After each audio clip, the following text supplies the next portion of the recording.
If you have dull knives and scissors that hack instead of slice, this SHARPAL 191H knife scissors sharpener tackles this with a 3-stage system featuring tungsten carbide for quick edge setting, ceramic for precision honing, and specialized blades for scissors. Simply place it on a smooth surface. There's a suction cup here in the bottom. You want to push the suction cup down onto the surface and then use this suction cup activation switch, push down on it. Then it should stay in place if it's not a porous surface like mine here, but it'll stay in place. You have 3 blades here.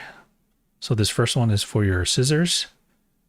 One is for coarse sharpening, and 2 is for fine honing. So once you get your sharpener mounted and secure on your counter, now you can start sharpening your scissors, just like this, on this first set of blade, or your knife right here. So very easy operation. The suction cup force is twice as strong as similar sharpeners, keeping it rock solid during use. It works great for straight blades, serrated knives, and scissors in just a few swipes.